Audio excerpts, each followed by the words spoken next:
శ్రీ గురుభ్యో నమ. నా పేరు ఇడుకుల జనార్దన్. వృత్తి వ్యాపారం. నా హాబీ హిందూ దేవాలయాల్లో ఉన్నటువంటి విజ్ఞాన శాస్త్ర అంశాలను సేకరించి భక్తులకు తెలియజేయడం. దీంట్లో భాగంగా మనము కాళేశ్వరం వెళ్ళినప్పుడు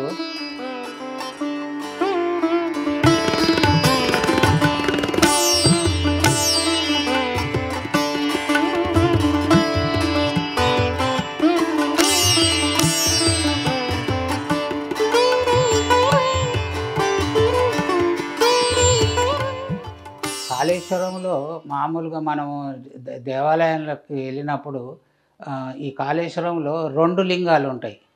ఒకటి ముక్తేశ్వర లింగం, రెండోది కాళేశ్వర లింగం. అయితే ఈ ముక్తేశ్వర లింగానికి లింగం పైభాగంలో 2 నాసికా రంధ్రాలు లెక్కన మనకు 2 రంధ్రాలు ఉంటాయి. ఈ మన అభిషేక జలము ఈ రంధ్రాలలో పోసినప్పుడు ఎంత పోసినా కూడా మనకు నిండదు. అది ఎక్కడికి పోతుందో కూడా తెలియదు. అయితే ఇక్కడ ఉన్న సమాచారం మేరకు ఏంటంటే ఇది ఈ గోదావరి నదిలోనికి పోయి కలుస్తుందని అంటున్నారు. అట్లాగే ఈ కాళేశ్వరం దగ్గరలో అంటే సుమారు ఒక 1/2 కిలోమీటర్ దూరంలో ఆదిముక్తేశ్వర ఆలయం కూడా ఉన్నది. అది చిన్నదే ఆలయం అయినా కూడా ఈ లింగం కూడా ముక్తేశ్వర లింగమే.